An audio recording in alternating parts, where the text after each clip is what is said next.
What's good with it, Black Goose TV family? I'm back at it, man. I got another on the DJ Khaled side of the game, another one reaction video for y'all, man. We're gonna get right up into it. Andy Ruiz had some choice words for Eddy Reynoso. Or does he? Or maybe he was mad polite. There's no beef, and he said it's not even what y'all trying to think. Y'all trying to project some type of negative energy that shouldn't even be in the atmosphere. It could be one or the other. We might be seeing somewhere, you know what I'm saying? Andy Ruiz is like, yo, fuck Eddy Reynoso. Fuck the Canelo camp. Or he might be like, hey, yo, y'all trying to be extra. Y'all trying to get headlines, etc., etc. Y'all chill out on that. We just got to make the best decision for myself and for my team. You feel me? That could easily be the case. I don't know because I haven't watched this yet. That's the whole point of this joint. Reaction videos all day. So you already know what it is. Fluence Boxing up in here, man. Please show some love. Like, comment, subscribe. I need them likes. I need them comments. I need some subscribe. Y'all can say I'm coming off begging, man. Fuck all that, man. You already know what it is, man. I'm a small ass boxing YouTube channel. You know how hard it is to do anything, you know what I'm saying, for YouTube in such a cliche market like boxing? Like, come on, so show some love, man. Get me in the algorithm, man. If y'all got anything to say, I don't give a fuck. Go ahead and say it, even if it's negative, man. I'm coming at y'all with all the smoke, nigga. We ain't on no censorship shit. You feel me? So, with that being said, let's get into this reaction video, man. Let's see what Andy Ruiz had to say in regards to not working with Eddy Reynoso for his upcoming fight against Ruiz Ortiz. Because you already know what it is, man. It's a reaction video. It ain't reaction to what Flumus got to say. It's reaction to what Andy Ruiz got to say. Let's get it. I'm sure you watched it. I watched it a lot of times, and they both went down. I used to watch Charles Martin all the time. All the time. Yeah. And he almost won the fight.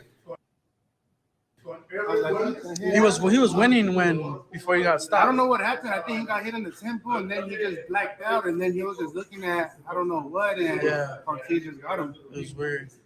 You just gotta be cautious with these left eyes, with the left hand. Just be cautious and be smart. And so I don't want to interrupt this, but I did interrupt it.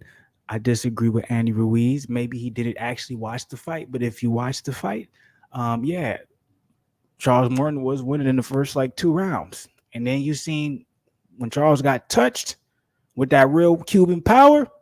It wasn't. I don't know what happened. It was nigga Ortiz's power is real.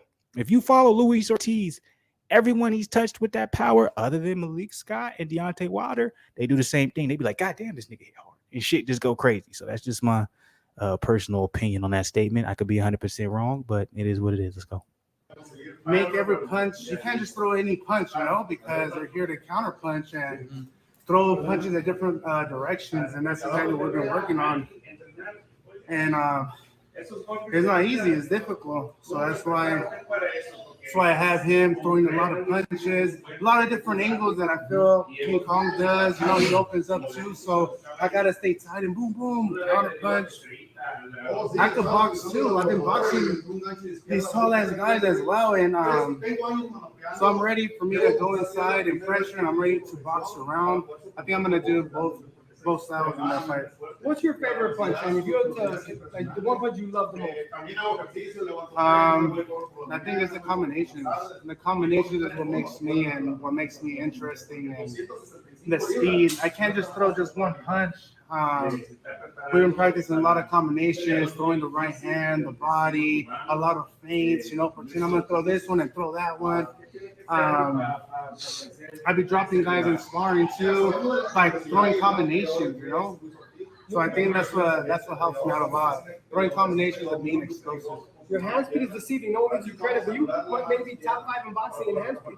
You have very, very fast hands. Everyone who's sparred you told me that. Yeah. They don't see it coming. They just feel the pain after that. Yeah, but now we're just working on being fast and being explosive, you know, and hitting hard. Before, I think I would just throw punches from my shoulders. Now we're bringing it from the legs to the shoulders to your whole body, you know? It sounds different. Yeah. You feel it too. My bad. It's crazy to hear someone like Andy Ruiz, who literally he won a world title in the heavyweight division. He beat someone like Anthony Joshua, who was looked at as like just the next bet, you know, the next big thing in the heavyweight division, the next big superstar. And he beat him up, you know, shocked the world. And he's basically saying, he said he always felt like he was throwing punches from his shoulders, and now he's starting to really sit down on his punches. That's crazy to me, because if you watch Andy Ruiz, he definitely doesn't throw from the shoulders, nowhere near. He definitely puts his whole entire body into it. But that shows you, you know, the difference between, you know, someone like us ourselves who's watching something from the outside in, And when you're really elite at that level, you know, those subtle differences we can't ever see, but they can feel. I feel it because I'm not just focused on just losing weight. I feel that was the big key that Great point. mistake myself of doing. I'm Andy- sorry, I don't mean to interrupt Andy right there either, and I keep doing it so y'all can get mad at me, whatever the fuck it is, whatever. I think that's a big point that people don't want to, you know, point out, and not just with Andy Ruiz, but with just fighters, period, MMA or boxing. People don't understand the importance of maintaining a certain type of physique year round. So when you go into your training camp, the majority of your training camp is all about preparing for the opponent, right? You don't have a long, extensive time of, I need to get in shape and lose weight, because that's what a lot of fighters deal with. A lot of fighters who are undisciplined year round, and they come into camp. You have, let's say you have a 12-week camp. 3 of those weeks is just about getting back in shape and losing that weight. You feel me? And then you go into working on the game plan, getting everything, the muscle memory right, et cetera, et cetera. And then the last week is about weight cut, right? It's a lot easier. And that's why we always talk about, you know, these championship or elite level fighters who stay in shape year round, Terrence Crawfords of the world, Canelos of the world, Earl Spence's of the world, where the reason why they're so successful is because when they come into camp, they're not in boxing shape, but they're in shape. So right off the bat, they can start drilling technique and their game plan and what they need to do to make sure they beat their opponent. And then the last 2 to 3 weeks, now they can focus on the weight cut. Weight was never a problem, but when you go in overweight, you can't focus on the game plan because your body is too fatigued. We have to focus on cutting that weight down. Once that weight is cut down, now in the middle of the training camp, we can work on the game plan. And then at the end, we have to worry about getting you to the actual weight you need to be at. A little bit different for heavyweights, obviously, because there's no weight cut, but you know, you can still kind of take that, you know what I'm saying, a formula I just put out, then you can put it for heavyweights, because like a guy like Eddy Ruiz, or because there's no weight cut, and because he won at a very heavy weight, he probably felt like, I don't need to train as hard. Now, after the loss, you can see he's very slimmed down, and not only is he slimmed down, but he could continued and kept that slimness all the way up into this training camp. You can tell he's speaking on the fact that he's like, I don't have to worry about getting in shape. I'm focusing on game plan, what I need to do, combinations, speed. Like, he's confident in what he's doing rather than being like, well, half of this fucking training camp was me just trying to get to a weight where I feel like it was feasible. You feel me? So that's a good sign from Andy. You got good schooling with being under Manny Robles and Eddy Reynoso. It looks like you're gonna head into this Luis Ortiz fight without Eddy Reynoso. What do you think you need to be working on, and just let the fans know what's going on with the trainer search? And I like your gym; it's really nice. Oh, thank you, man. And just tell you the truth, I just gotta practice on every person that trained me, all the little techniques that they showed me, because every trainer, I appreciate every single trainer that I had, because I learned a little bit of all of them, you know. And I know Eddie's not going to be in this camp, but in the future, I'm sure he is. You know, we're really a good guy, nice guy that helped me out a lot. And the main thing is just training hard, bro. Training hard, being cautious, throwing my combinations, covering up, making them miss, making them pay. You know, a lot of stuff like that. But we just got to be smart. If we're going to be aggressive, we got to be smart and be pick our shots. And then if we're going to be boxing around, counterpunch and using speed and explosiveness. But, Luis Ortiz, he comes forward, and I come forward, so I'm pretty sure it's going to be a lot of bombs. So I love, you didn't necessarily answer that question about why he's not with Eddy Reynoso. You kind of, you see he was very respectful about it. He said, in the future he might be with us, but I doubt it if, Andy Ruiz is doing his own thing. So, I respect the, response, very respectful response. Excuse me.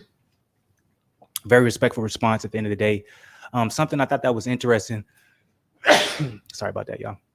Allergy season.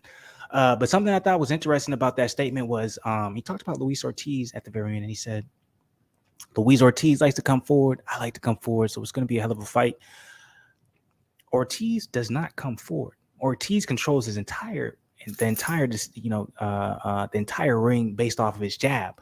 So he'll come forward if he feels like he has the range within the jab to come forward. If he feels like he's not, he's going to fight off his back foot. So, but he definitely has, Bot coming forward. So I kind of understand where Andy Ruiz is coming from there. He's probably planning on, like, if he does plan to come forward, we finna bang, right? But then he's also preparing for the fact that Luis Ortiz decides to box off his back foot. And that's where he's talking about using the combinations and throwing those overhand rights, etc., to negate the jab. So I understand both aspects. Let me know what y'all thought about this reaction video. I already know what it is, man. Fluence in the building. As always, Fluence Boxing. Drop it below in the comments if you love it, if you hate it, if you're in the middle. It really don't matter to me, man. I just want y'all to engage in this shit, man. Let's grow this channel like crazy.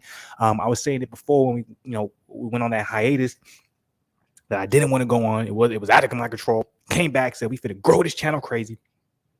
Y'all showed crazy love, growing it, and I feel like we kind of fell off a little bit. And part of that is my fault. So we gonna fix that, nigga. We gonna be on it.